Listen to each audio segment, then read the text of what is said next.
Hey Tony, it's Thursday, and first off, to answer your question from last week, I think actually moving your bed moving your desk to the back left-hand corner might be your best bet, but I don't really know. That's for you to decide.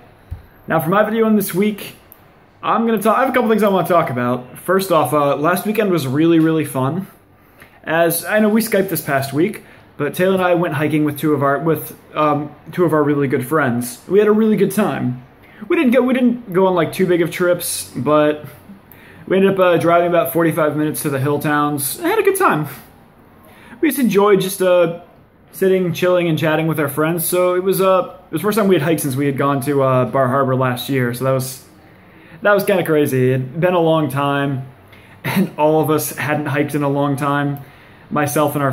Taylor, myself, and our friends. So we were a little bit sore. Luckily, we didn't get any ticks, which in itself is shocking. So, because it's been so wet this year up here, I'm sure it's been the same in Ohio, but because it's been so wet up here, there have been so many ticks.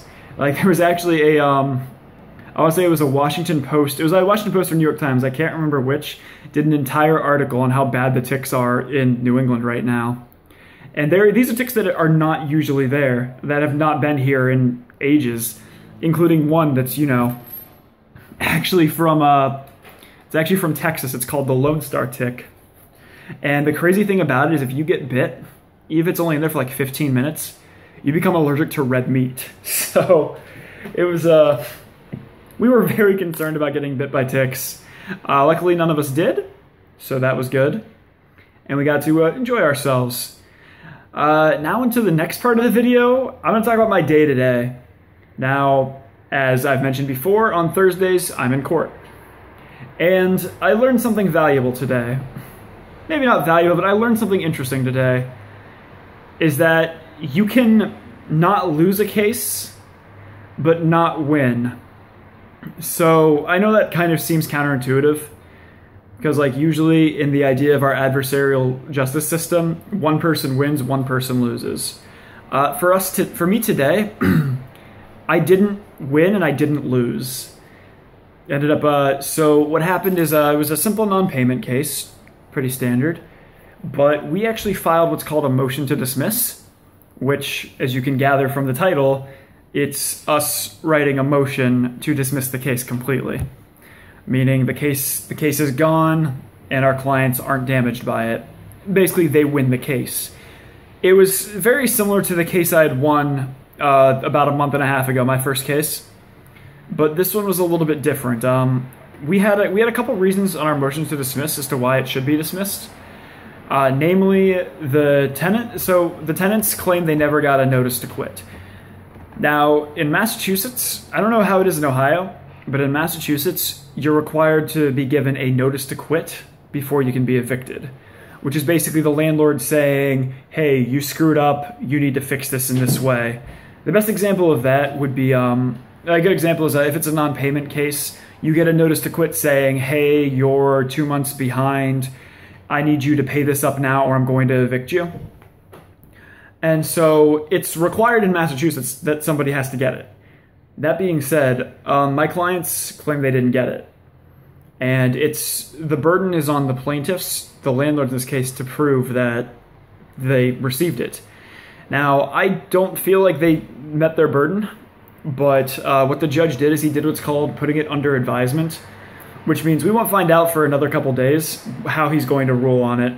It's very common in civil cases in which a judge will basically say, I'm not answering this question now. I will answer it within a couple days and I will let the parties know.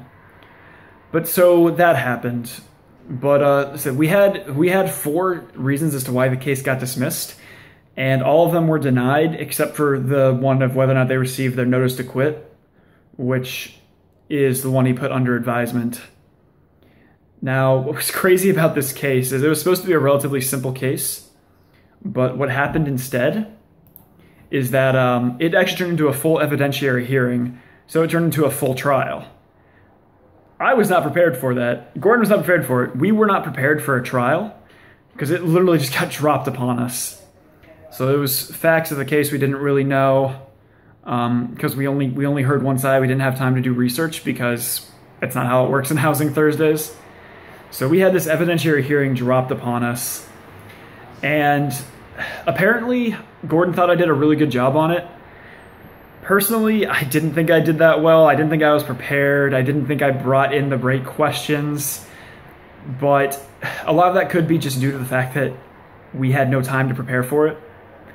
Though there was one thing that I did end up having the issue on. So after the motion to dismiss was put under advisement, we also had what's called a motion or a hearing to stay for eviction. What that means in layman's terms is we have a hearing and we end up basically saying, even if you say that the landlords should have possession of this land, the tenant shouldn't be evicted immediately, and you should give them this much time because of whatever a reason. And I actually made a bit of a tactical blunder. So we had 3 clients. There were 2 that we were able to fully prep, and 1 who was in a wheelchair who we were unable to fully prep. In my mind, I was like, okay, the person who would need the most time would be the person in the wheelchair. So I'm gonna ask her I'm gonna basically have her say how much time she wants. And the problem is she said she wanted to have August 31st to move out, which that was way too early for us. We weren't gonna go any earlier than a September 31st. And so we ended up actually having to kind of do some damage control and argue for, like, our goal was November 1st, but we almost lost that stay of eviction because I accidentally had the wrong witness testify first. That being said, we were able, myself and Gordon, my supervising attorney, were able to get that rectified, but it was still a little concerning, and it was something that was completely my bad. And so I definitely learned a lot about it, and that's why I ended up leaving the case feeling like, yeah, we didn't lose, but we didn't win. But it was very unsatisfying. I was just disappointed in myself and everything, but at this point it's just water under the bridge because we're no longer their attorneys, so there's nothing we can really do on it, and we'll just find out in a couple of days how the judge ruled. So Tony, my question for you is, has there ever been a time where you felt like you didn't lose but you didn't win? And if you have, tell me when it was. Tony, I'll see you on Tuesday. Later, bro.